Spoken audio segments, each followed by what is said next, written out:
Hey everyone, happy Friday. Happy Friday. The best day of the week, right? We're all happy with Friday. I certainly am.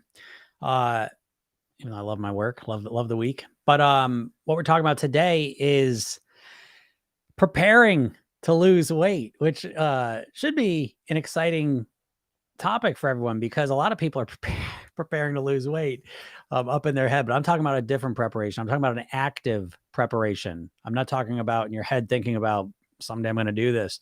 I'm talking about how do you actively prepare yourself to lose weight, right? Because what do we do? We're all or nothing. We're either losing weight or we're not thinking about it. So what's that middle ground, right? How about you approach weight loss and set yourself up for success? Is that possible? I think so. So we'll talk about how to do that because this really gets to the heart of my approach to weight loss is that, you know, let's do the typical scenario, right? Usually someone, when they start to lose weight, a lot of times when they get to that point, they say, that's it. I've got to do something here, right? They get to that point and they're depleted mentally, emotionally, physically, energetically, spiritually, financially, emotionally, relationship, everything is just depleted, because usually what is it? People have kind of hit their rock bottom, right? Even with the weight loss. Now I got to do something, you know? And so what do they decide to do? They decide to go all in on some crazy, diet, workout plan, whatever, what have you. And so you're just exhausted, overwhelmed, and in a depleted state, and you say, okay, you know what, I gotta change this. So tomorrow I'm gonna cut half my calories out. I'm gonna start going to the gym every day. And it's like when you take a step back and look at it, like, oh, good luck. It seems like you're already depleted and empty, so how are you just going to use more energy? How are you going to output even more energy? Well, what's going to happen? Now, we don't think of it that way, right? We never think of it that way because we just do it. We're kind of caught up in that way of doing things. But wouldn't it make sense to prepare yourself? And I know you're not going to like this because, again, what you would have to do to make this happen is you'd have to have a little bit of patience, right? You'd have to slow your roll, as the kids say. And so you'd have to take a step back and say, okay, I really want to do this. I've had it. I'm fed up. I'm sick of living this way, looking this way, feeling this way. I'm going to make a change. And I'm going to start by relaxing, by taking a couple of days to just chill out, get extra sleep, drink some water, kind of just calm down, nourish my body, eat some extra fruits and vegetables just to kind of power up the machine, right? And then, you know what I mean? Then I'll take a step forward. Now, I also think that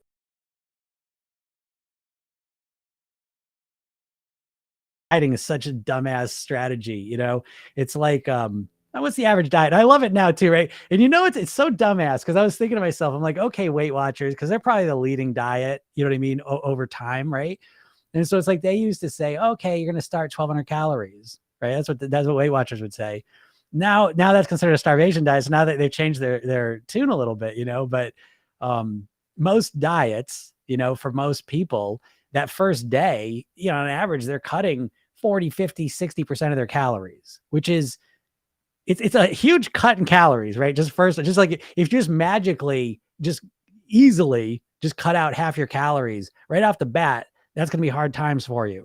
Okay. You're going to be hungry. You're going to be tired. You're going to be angry, cranky, right? All of these things. But it doesn't just happen automatically. You have to make it happen. And then you have to you have to micromanage every little food decision. So not only are you cutting your calories down, but you are excessively all right. I'm going to get back to what I'm talking about, but someone just wrote, my present diet is 250 calories and no carbs. I hope that's 250 calories every 3 hours. um, so, so yeah. So anyway, so people cutting their calories down 50%. But what happens is you're cognitively, you have to make all these food decisions. See, understand, like most of your eating is on autopilot, right? So you don't have to think about it. Right. This is what causes the problem in the first place. But most of your eating, you just do on autopilot. And so when you go and diet, it's like all of a sudden you have to micromanage, you have to think about every little diet thing.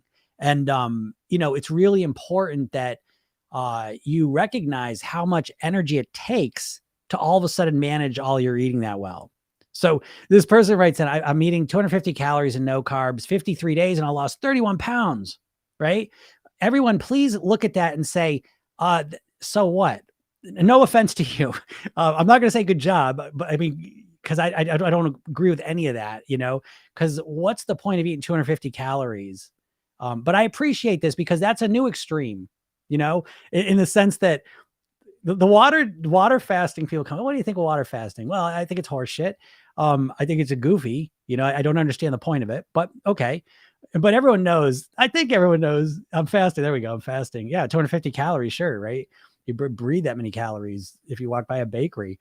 Okay, let me take it down a little bit. I don't want to seem aggressive or confrontational here. Let me say what's going to happen. I don't know what your goal weight is, but I want to say this for everyone else's benefit, because this is an extreme example, but it proves the point everyone's dealing with when it comes to weight loss.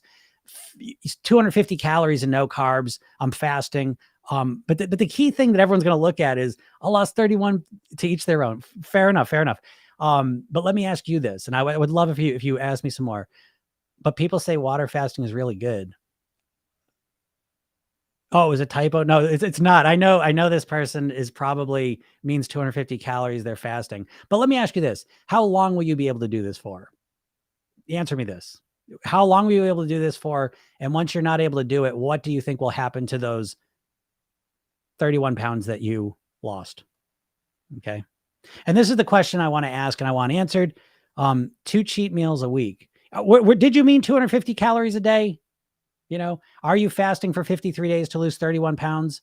And if that is true, where do you go once you stop doing that? Or do you plan on fasting and eating 250 calories a day for the rest of your life? Because everyone listening to this, you have got to stop being entranced. Literally, I'm a hypnotist. I understand hypnosis. And I am telling you, there is no faster way to put someone who's overweight into a trance than saying, I lost 30 pounds in 2 months. Oh, how did you do it? Please tell me what you did. It's like the second you hear the weight loss numbers, oh, I lost 50 pounds in 3 days. I lost 80 pounds in 2 months. As soon as you hear those numbers, you go right into a trance and you stop using your logical brain, right? So we have this person saying, I eat 250 calories a day, a low carb, high protein diet. Did you mean 250 calories? Let's just get this clear. First of all, did you mean 250 calories? Because what's low carb? High protein on 250 calories, right? You're saying 20 different things. So I think they're trolling probably. But the point of it is, because I get this stuff all the time, water fasting is really good, right? Why would anyone think that water fasting is really good? For what? What's water fasting good for? You again, and so I'm saying whether they're trolling or not means nothing, because every day I'm helping people see through the trance of fast weight loss with unsustainable methods. And so is water fasting good for losing weight quickly? Because I put on the end of that it's really bad for losing weight long term. Previously, I lost 48 pounds and only gained 12 pounds back. Yeah. So, I mean, I'm glad you're writing this stuff. Every comment makes me think more and more it's trolling. But I want people to see this because again, you're people that are genuinely trying to lose weight. You're just entranced by this and you keep falling for the shiny object, the fast, rapid weight loss. And it causes you to not to wonder how you're going to maintain it. Right. And so, and again, I don't know, maybe the person's trolling water fasting is good for you. Right. It's good to lose weight quickly.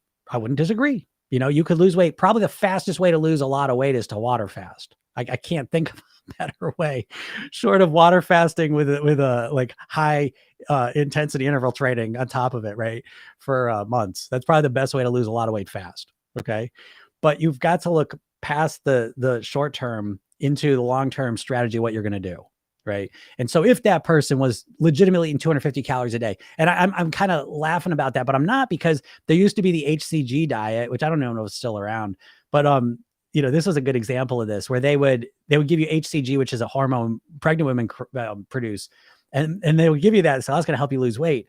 But the main part of it was that you ate 500 calories a day. You know what I mean? And so it's like, that was a real diet. That was a very popular diet for a while. But it's like, as soon as you start, like your plan is, I'm going to eat 500 calories a day. Like, what's the point? Do you know what I mean? Like if it's not a sustainable method, what are you going to do? Like you're just going to water fast and get your weight really low. And then what? Talk about that low weight you achieve for one day for the rest of your life. Like, do you know what I mean? Like what is the point that you're after? Right? What are you looking to do? You know? My brain wants to lose weight quickly. I'm this close to taking Ozempic. I get that. I understand that. It's so hard. And this is what I'm trying to tell you. And I don't know if you believe this or not, but we've all been exposed to millions of weight loss advertising in our lives. And what ends up happening is that you think about weight loss in an unusually artificially short time frame, right? Because I always say, like, if you're going to become a bodybuilder, you would never think like, okay, I'm going to do this for a month or 2 months and I'll see where I'm at, right? Because that just naturally has a longer time frame in your mind. But weight loss is really not much different. But when it comes to weight loss, you're looking at like, how much I lose today? How much I lose this week, this month, right? And so it's really important that you start looking at the longer term of it, because that short-term fixation is keeping you stuck on this loop of all or nothing, right? You do this extreme thing and then you can't do it. And then you go back to nothing. And then you get really pissed off or upset or sad about your weight. And then you do all extreme things for a little while and then you do nothing. And it's like, how many times have you done that? You know? So it's like, it almost has to become like part of the like you try and get yourself to eat well when you're dieting.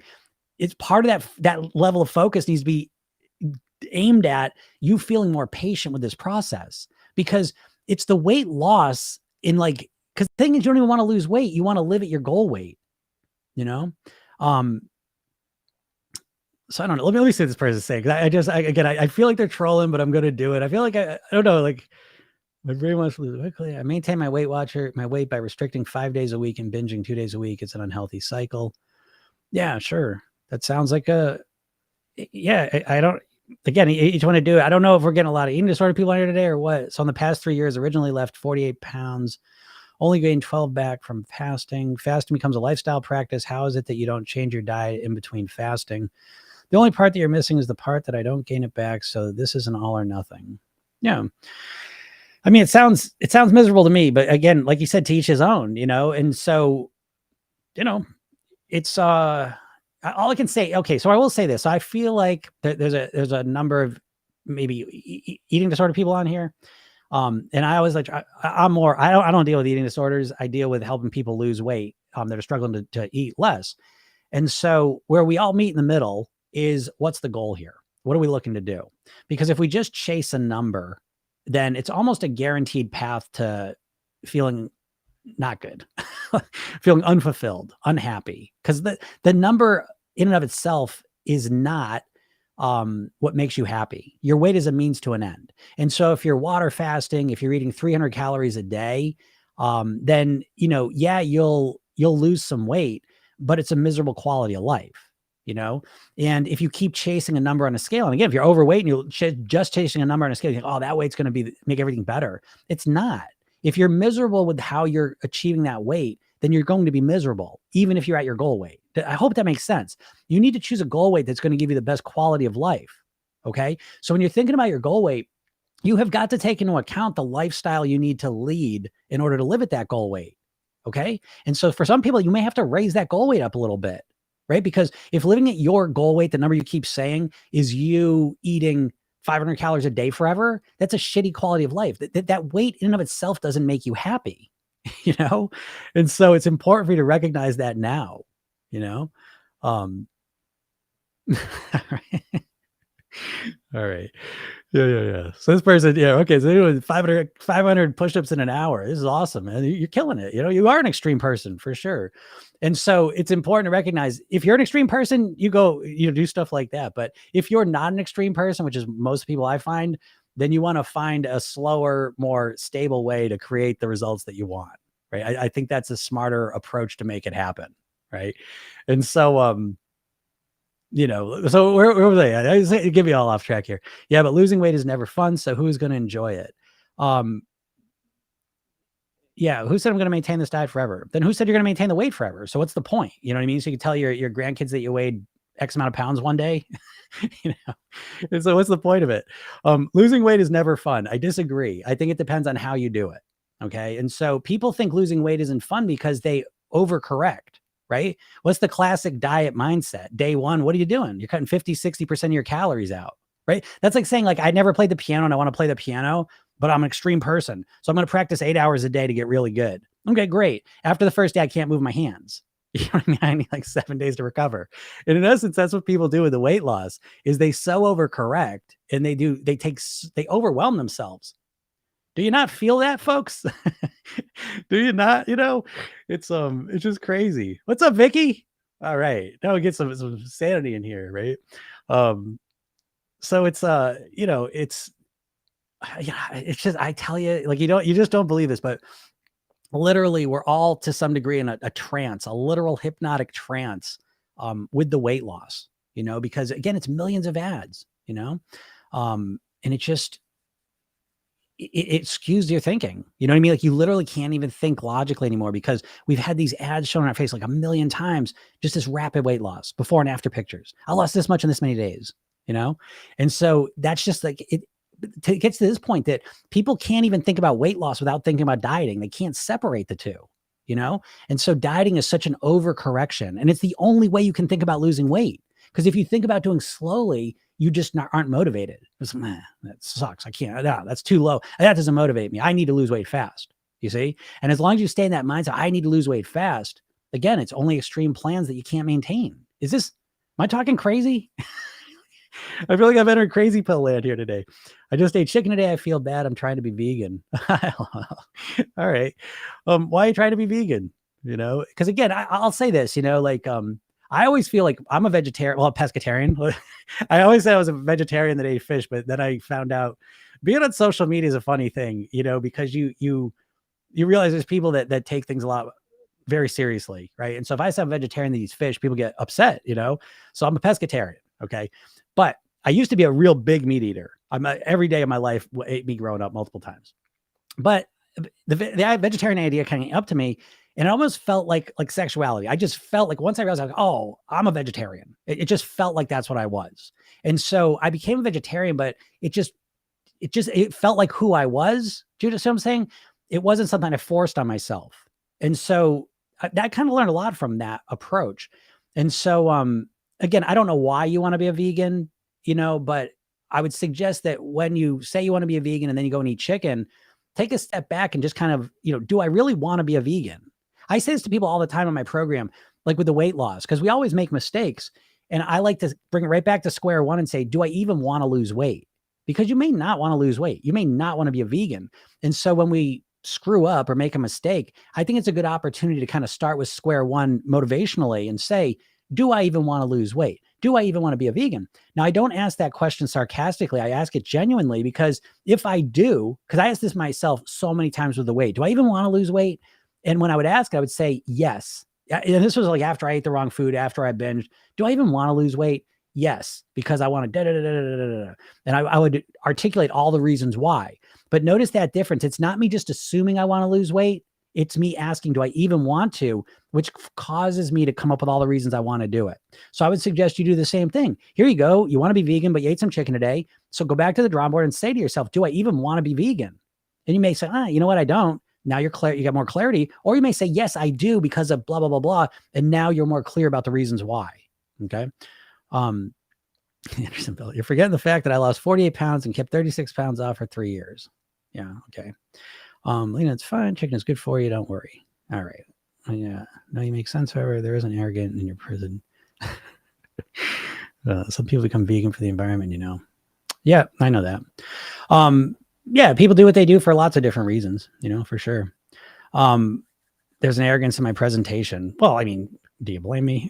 You said 15 different things here on this thing, which I like entertaining because I like kind of a little give and take here. You know what I mean? Because I'm so certain with the methods I've done over 5,000 private weight loss sessions. You know what I mean? I've been coaching weight loss, weight mastery for so many years that I'll take anything they want to say. You know what I mean? I feel like I can handle it in real time.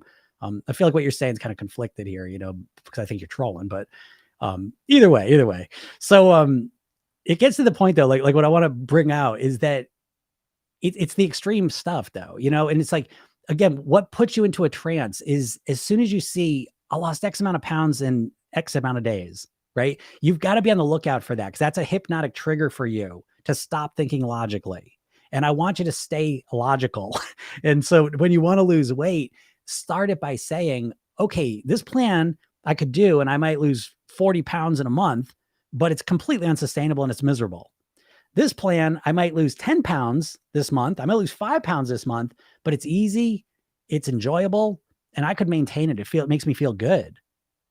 And what happens, and this is what no one ever thinks about, after the first month, right? Because if it's, oh shit, I'll take the 40-pound one. Thank you very much. Okay, great. But let's take the 5-pound one, because the real story happens after the first month. And this is what no one thinks about. This is the hypnosis you go into with the dieting, is you just look at the first month. You just look at the first couple of weeks. And what happens is the story unveils itself after the first month, because now month 2 starts, right? Mr. 40-pound weight loss with the 200 calories. How's month 2 going? Let me know. Well, I'll tell you what usually happens. Binging, overeating, putting the weight on quick, feel like shit, can't stop thinking about food, hungry all the time. Okay. So we end month 2, and now this person's put 30 pounds of it back on. Okay. They still got 10 pounds. And month 2 and the other one, they've lost another 5 pounds, but it's easy. It's enjoyable. It's comfortable. Great. Let's go to month 3. Do you ever go to month 3 in your head? Does anyone ever go to month 3? I don't think so. And so now we go to month 3, and now this other person's still obsessed with food, absolutely starving all the time, putting the weight back on. Now month 3 comes and they put 20 more pounds on. Now they're 10 pounds heavier than where they started, feeling like total shit. Okay. And now the other person, they lost another 5 pounds. Now they're 15 pounds down, and it's easy and enjoyable. They feel good. And now it's starting to become automatic anyways. Right now, month 4. Who thinks about month 4? And so, right, it just goes on and on. So there's a saying, right, that people overestimate how much weight they can lose in a month and underestimate how much weight they can lose in a year. So I would suggest that you start orienting your mindset to a year-long time frame, and start here. I'm going to just blow your mind with this strategy. How about if you want to lose weight, you start, because they've got the diet, right? So you're going to start tomorrow, 60% cut in calories. Okay, there's that strategy. And there's another strategy that you can't even imagine what I'm going to say. It's so absolutely progressive and mind-blowing that you couldn't even imagine what I'm going to say to lose weight. What is it? You take a look at how you normally live and eat, right? And you say, okay, let me look at how I eat. Take a step back and look at it. And you say, let me figure out my worst habit, my worst eating habit. Maybe it's eating at night. Maybe it's eating as soon as I get home from work. Maybe it's eating too much at dinner, whatever. You pick your worst eating habit that happens multiple times a week. And you say, you know what? I'm going to focus on that one thing.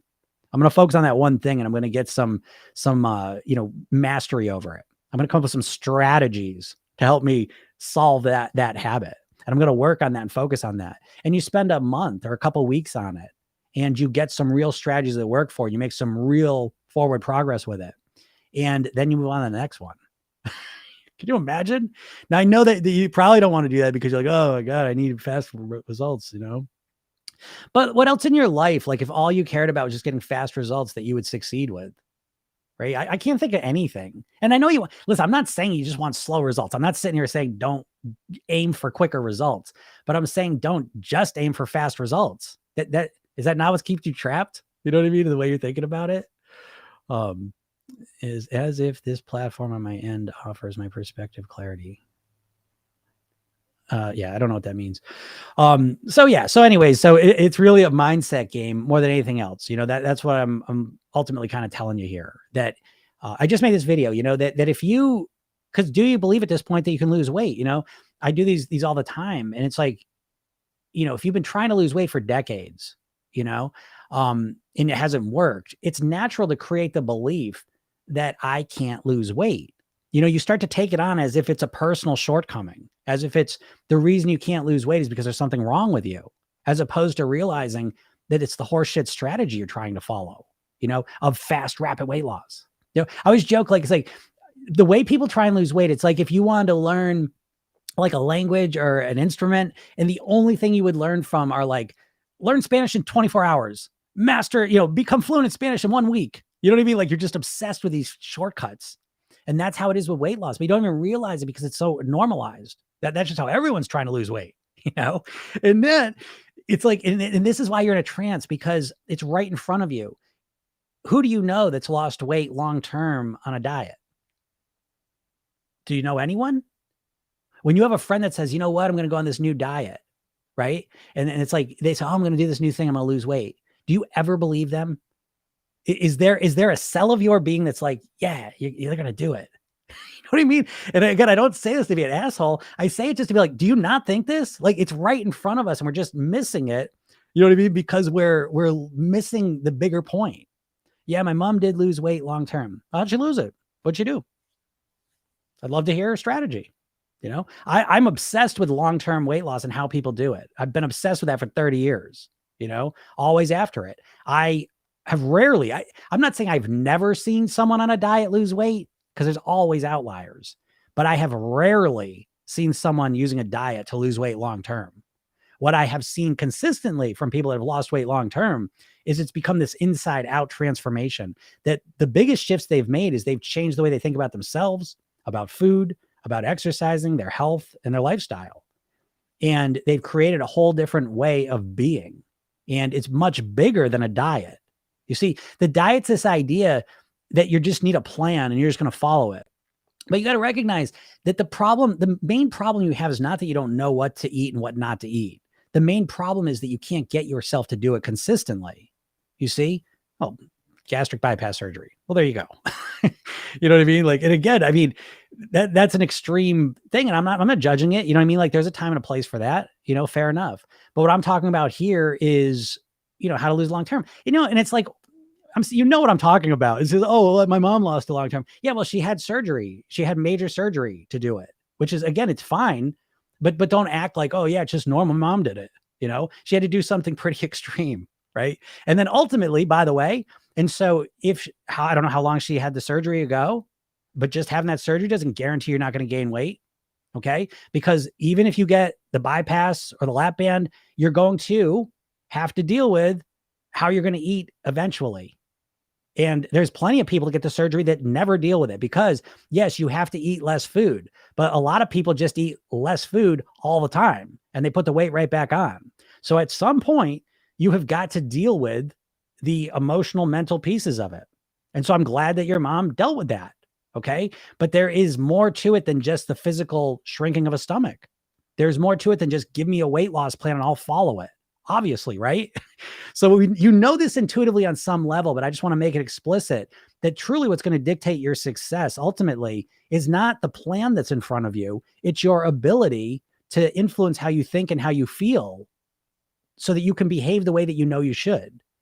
Because again, if you were a robot, you already know enough about what you should and shouldn't eat. If you were a robot and you just typed in what you were going to eat all day and then you just do it, you wouldn't have much trouble losing weight. The problem is that you know what to do, and then it comes time to do it, and some part of you compels you to do the wrong thing. And you're like, what? Why do I keep sabotaging myself? You know, you're not sabotaging yourself. What's happening is you've got a conscious mind and a subconscious mind, and the subconscious part of your mind has these programs in it. So you've got all kinds of programs. You've got a writing program. You were born, you didn't know how to write with your hand. You learned how to do it. And now you can just do it without even thinking about it, right? You can read, you can use a computer mouse, you can drive, you can ride a bike, you can brush your teeth, all these behaviors you've learned, and now you're just doing them automatically. Well, your eating behaviors are the same thing. They're subconscious programs that you run. And so maybe you got a nighttime snacking habit and you say, okay, you know what? I'm going to start my diet today. I'm going to lose weight. And then great. But then all of a sudden 8 o'clock comes and some part of you is like, hey, it's time to snack and eat some ice cream. Cause that's what I've done the last 2 years, you know, at 8 o'clock at night, you know? And so you try and use your conscious mind willpower to fight against that subconscious programming. Very ineffective, because your subconscious mind is infinitely more powerful than your conscious mind. You have to understand that. If it wasn't, life would be easy. We would just do what we know we should, right? Your conscious mind is logical and rational. It knows what you should do, you know, but the problem is there's some part of you that keeps wanting to do the stuff you've always been doing that's not where you want to go. And you have no words to describe this. You have no concepts to understand this. Okay. So the conscious, subconscious, you know, understanding is very helpful to at least be able to articulate, what's the problem here? What is going on? Because if I just sabotaging myself, there's no granular understanding of what's going on. And so you can't fix anything. And so the only tool you have is willpower, right? You have willpower. You try and force yourself to do the right thing. But what happens? It's tiring. It's tiring because your brain is not designed to do that. You're designed to be on autopilot most of the time. You know, you're designed to do what you did, and it's fine most of the time until there's an issue. And so say, well, I don't like my weight. Okay, well, you've got all this subconscious programming that keeps you at that weight. And so your strategy is to try and fight against that programming. But what I'd suggest you do, and what I work with people to do, is to use your conscious mind to reprogram your subconscious mind. Change the subconscious program so that they run automatically in a way that they keep you at your goal weight. Because you don't want to be fixated and obsessed with food and weight forever, do you? And that's strange. I think he's trolling, but if someone's like, well, my strategy is to eat 500 calories a day. Okay, that's going to be really hard because you're fighting every cell of your being. You're starving, you're hungry. And so you have to try and fight that all the time. It's a never ending battle. That's what your dieting feels like. It feels like a never ending battle. That's why you end up stop doing it, right? It's like you're doing it until all of a sudden you're just not doing it anymore. You can't keep it up. What it feels like, I say metaphorically, just so you can get a real grasp of what I'm saying is, it's like, have you ever gone on a vacation to a foreign land, right, that you've never been to before? And it's like, it's cool, it's fun, but it's like, you don't know anything. Like, you don't know where to get a coffee, you don't know where to get the paper, you don't know where anything is. And so you have to think about absolutely everything, And so it's tiring. It's tiring to have to think about every little thing, even if it's fun. And so when you're at home, you're just in a routine, right? You got your rituals, you're kind of just doing things on autopilot. And that's the way you're meant to operate. It's not a bad thing. And so again, when it comes to dieting, it's like living in that foreign land where you're all of a sudden you have to make every little decision about everything you're going to eat. That's so much cognitive energy it takes to do that, And so that's why it feels like it's always this pressure, and you're fighting against your subconscious mind on top of it. So it's a very ineffective strategy because of those reasons, and yet it's what everyone does, but it's ineffective. It doesn't work well, as evidenced probably by the results you get. You know what I mean? Like, again, I don't say that as a jerk, you know what I mean? But good Lord, it's just right in front of you. No one's ever talking about this side of it. It makes me nuts. Everyone talking about weight loss is like, oh, just do this, do this, do this, right? Every diet's like, oh, here's the plan, just do it. The workout, oh, just do this. Yeah, great. The problem isn't I don't know what to do. The problem is I can't get myself to do it. It's great until I'm tired or bored or pissed off or whatever. And then all of a sudden everything's out the window. Isn't that the bigger problem for you? So it's like you never learn how to influence your thinking, your feelings, your behaviors on a deeper level. And so you just have this surface level trying to force yourself to do something. It's not working well. Okay.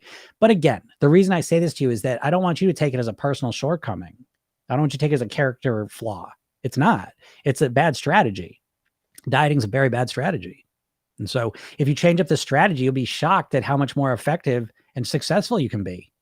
Because that's what I do. You know what I mean? Like, I see it over and over and over and over again. People come into my program and work with me at the lowest point. I mean, no one starts off with the hypnotist.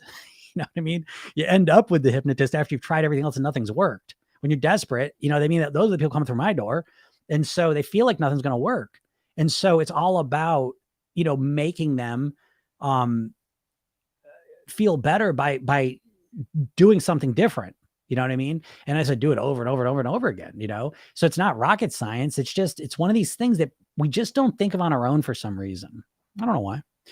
But anyways, if you got any questions, feel free to ask them. If you're struggling with anything, we're going into the weekend, which I hope is a fun time for you. I hope you enjoy the weekend. Some people are nervous about the weekend. I'm going to eat too much. I'm going to ruin my whole week. And if you feel that way, again, I always suggest is, and I tell you, like, it never ceases to amaze me that really, I guess what I describe is this process, kind of taking a step back from yourself, kind of looking at yourself from a different angle so that you can have more perspective on what you're doing. Because we tend to kind of experience life first person. We're just kind of going through it. And we kind of lack perspective, on what we're doing. So the ability to kind of take a step back and look at the bigger picture can be so enlightening, especially when it comes to your weight loss, because you'll realize you keep doing the same thing.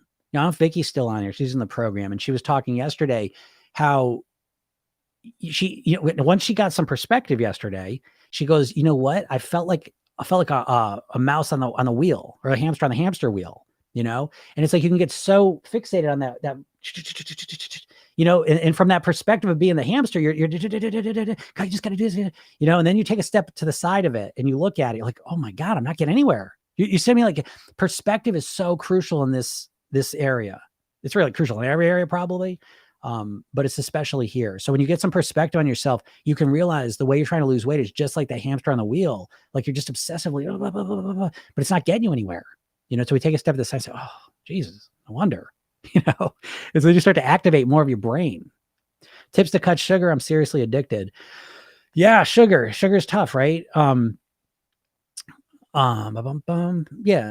Tips to cut sugar. Now I want to get you blind prophet. That's interesting. So tips to cut sugar. I'm seriously addicted. I don't wonder why. I mean, sugar is like the closest thing food wise to cocaine. Literally, sugar lights up the same pleasure centers in your brain that cocaine does. And it's processed in a very similar way to cocaine, right? Cocaine itself, isn't when you just people have been chewing on coca leaves for centuries, for probably longer than that. And they don't get wildly addictive and out of control with it, right? The problem with cocaine is that it's been processed down to a powdered substance, right? So it's way more concentrated and it's rapidly absorbed, right? So we have coca leaves, which don't seem to be that big of a problem. They get a stimulant effect, but not to the level of powdered cocaine. And then we take that one step further. And the biggest problem people have with cocaine is when they start smoking it, right? Why? Because it absorbs into their body in a dramatic way and goes into the blood. So what makes something addictive is the distance between when you take it and when the effect happens. So the faster, the closer that is, the more addictive something is. This is why if you ever watch The Insider with the cigarettes, they had scientists in there working to see how can we get the tobacco to be absorbed faster. So they would put ammonia in the cigarettes because it helped absorb into the blood quicker, making it more addictive. You see? So we bring it back to sugar. It's important, the same thing, because people think of sugar like you tap on the sugar cane and powdered sugar comes out. No. You tap on the sugar cane and a thick brown granular, sugar, I don't know what the word is, comes out. And then it's processed way down into a powder. Okay. And so it's the same type of thing, right? This sugar that we're consuming is hyper processed. You couldn't make that sugar on your own. You know what I mean? I could give you a sugar cane and you couldn't come up with table sugar. It's super processed. And so part of that is so that it's absorbed really fast, And so, our brain likes that. Okay. Because there's two reasons why it's so addictive. One is that it literally it lights up the same pleasure centers. The way your brain works, why do you like certain things? A lot of it comes down to, you have to understand, we're living in these bodies and brains that evolved in food scarce environments. So to make sense of anything, you got to look back over evolutionary terms.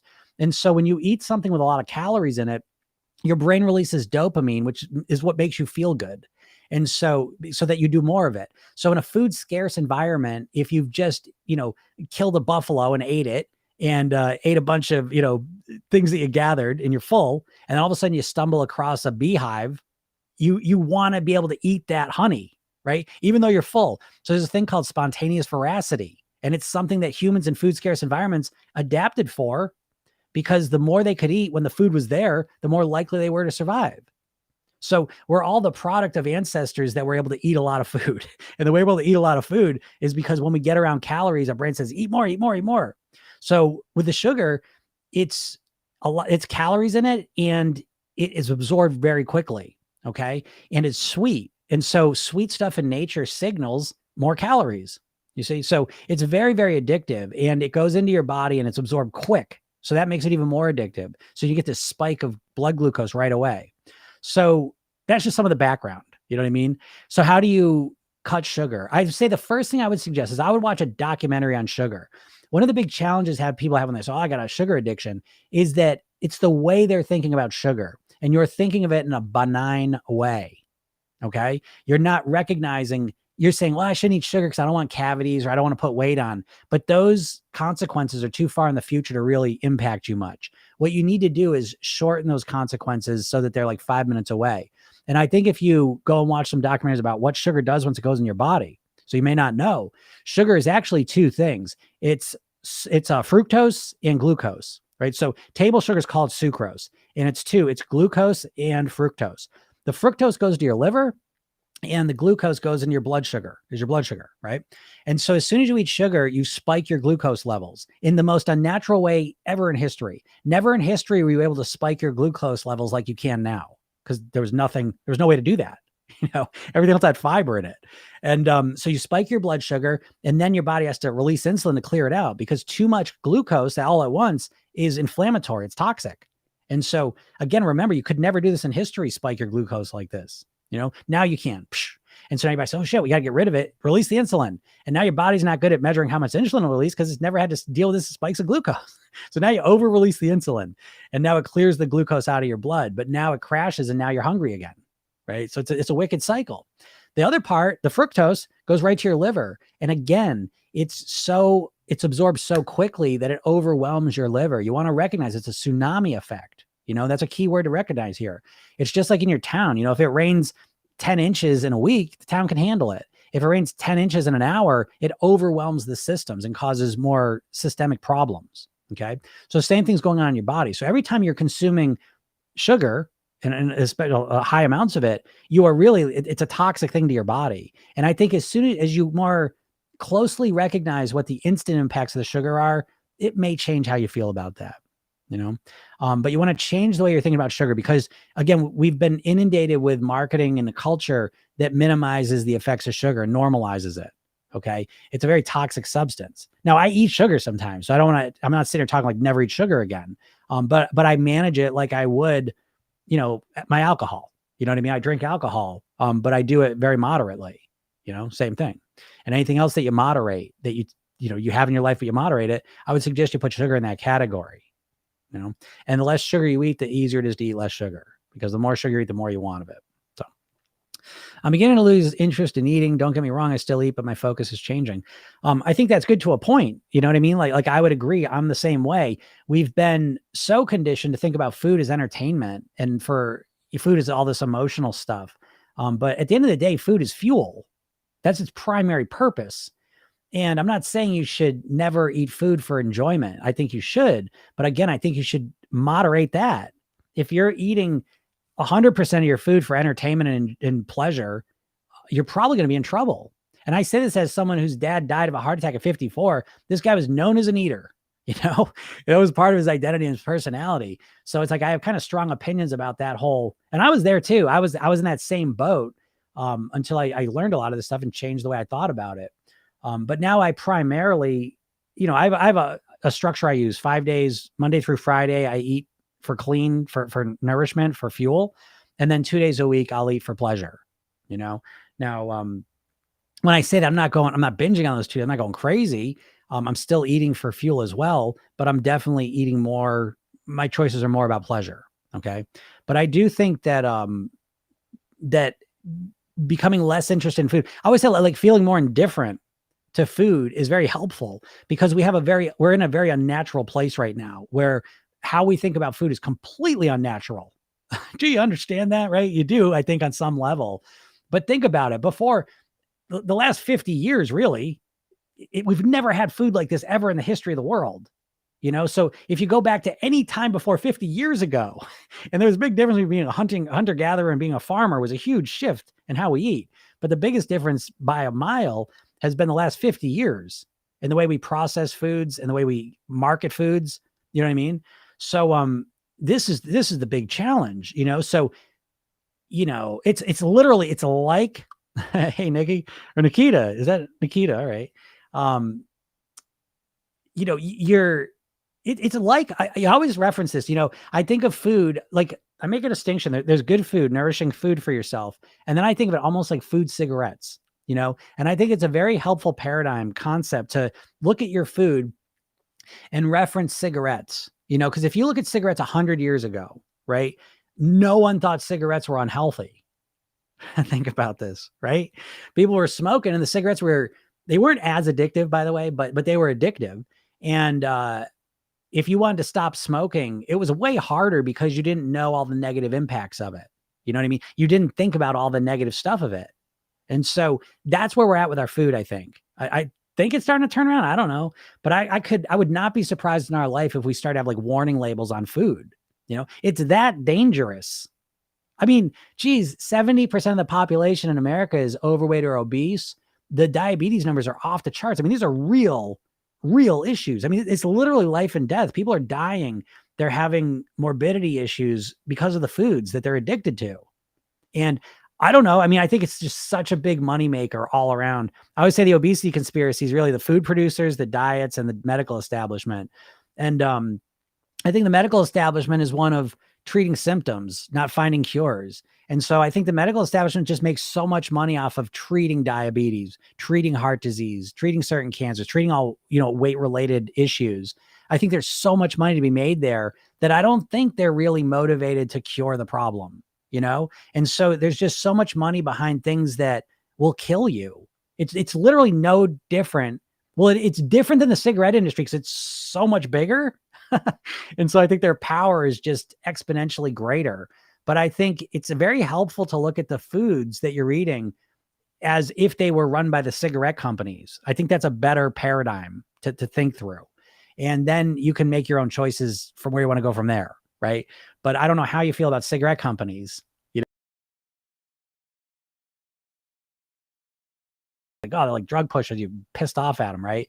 But there's very little difference between the two of them. They're selling us, and not only just selling us these products. I always say this, that you in your mind, you think of like they're coming up with a new Oreo recipe. Like you think of like some, chefs in a kitchen, slaving over different recipes to see which one's the best.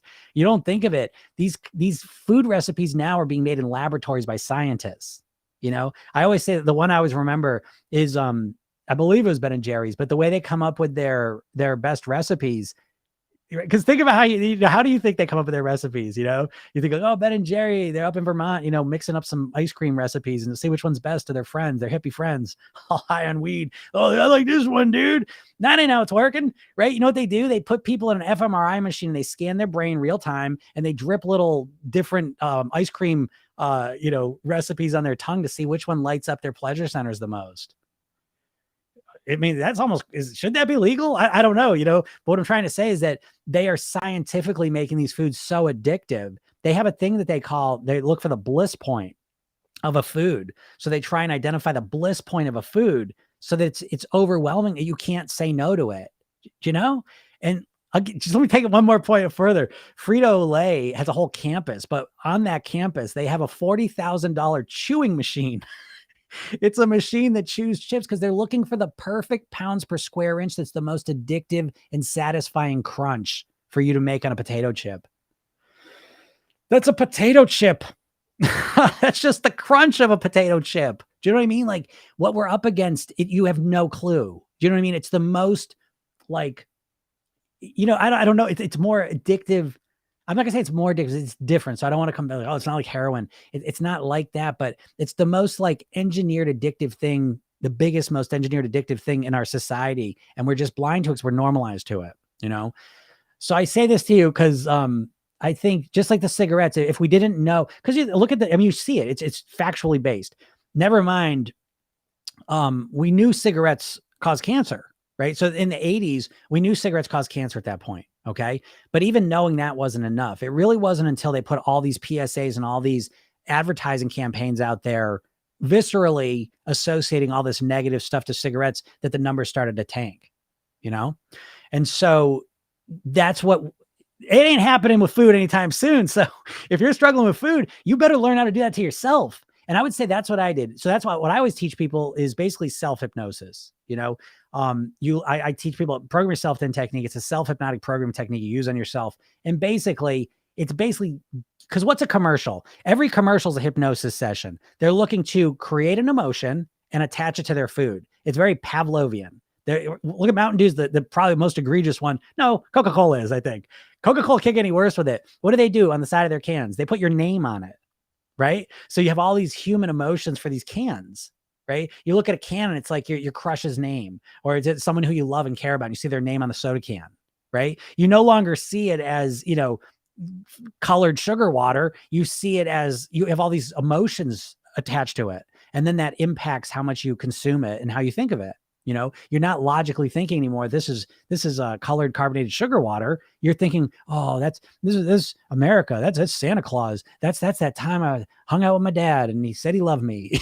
Like it's all this bullshit, and it overwhelms us and it causes us to drink more of it. It's literally hypnosis. Because what's hypnosis? It's just the bypassing of the critical faculty. It's just impacting your subconscious mind. And Yeah, right. Exactly. Yeah. Coca-Cola triggers nostalgia. Did you know that's where the modern day Santa Claus comes from? Right. They were the first ones that came up with that typical thing we all think of as Santa. That was a Coca-Cola ad. Do you know what I mean? So it's like literally associating Coca-Cola with Christmas. Could there be any, you know what I mean? It's insidious. And so it's insidious and it's overwhelming, and so every food ad you see is a hypnosis session aimed at you. And people say, oh, I don't pay attention to the ads. Yeah, you don't have to pay attention to them. They're impacting your subconscious mind. So you don't have to say, oh, this ad's stupid. It's not going to affect me. Yeah, it is affecting you. When you see the same ad 100 times an hour for 5 months, I promise you it's affecting you, right? They don't all affect us, you know what I mean? But the ones that do affect you a lot.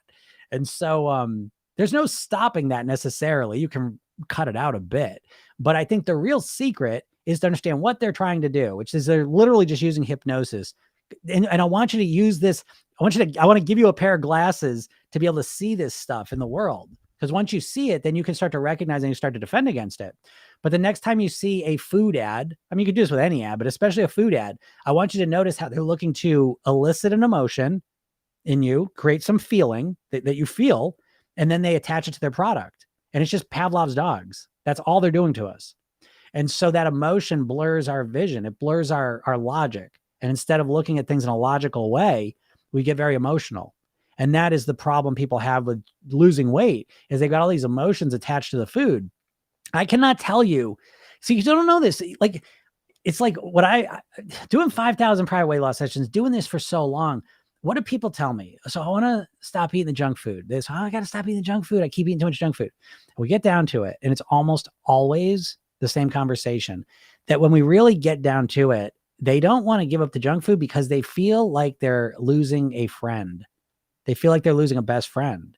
I mean, that is almost every time we get to that point. Now you may say, that's stupid. That doesn't make any sense. It doesn't have to make sense. Your subconscious mind just associates things together. Your conscious mind is logical and rational. Your subconscious mind just associates things together. Like Pavlov's dogs, just links them together. They don't have to make sense. We link them together and it affects us. And that's where you're at. So how do you deal with it? Well, you learn this process of how to influence your subconscious mind. It's not hard. You're doing it all the time. You just don't realize you're doing it. And so once you realize what you've been doing, it's easier and it's better. It feels better. I always kind of compare it to it's like, say you drive to work every day and it's the worst drive. It's like, there's a lot of traffic. It's through the worst part of town. It's ugly. It's gross. You don't like it. And then one day I come out and I say, oh my God, you didn't know there's a road right here. It's half the time. There's never any traffic on it. And it's a beautiful view. Right. So if I told you that, how many times do I have to tell you that for you to just start going that way all the time? But you do it right away. It's better. You already know how to drive. I'm going to go that way now. Okay. It's the same thing. You're always programming your mind. So once you learn that the way you've been doing it sucks and making me miserable, and once you realize how easy it is to do it in a way that makes you feel good and get you the results you want, you just start doing it, And so it's such a different approach to change. But you can test it out, so you go to my bio there. I'll give you a free hypnosis. You just test it out. If you've never used hypnosis before, or if you've never used hypnosis, it's worked, test this one out, and then on top of that, once you get through there, as a presentation for you, 3 steps to master your weight, watch it, you can get better results than you've been getting. Again, it's not a you problem, it's a strategy problem. And so improve the strategy, improve the results, right? That's what I'm trying to tell you. All right. All right, everyone, I'm going to get out of here. Going to go have fun Friday night. I hope you all have a fun Friday night as well. Remember, you can go check out my podcast, Program Yourself In, YouTube channels, Jim Katsoulis. I might put that up right now, but I've been putting up I've been doing some coaching with people, and I videotape it so you can watch me do these things with a person within context.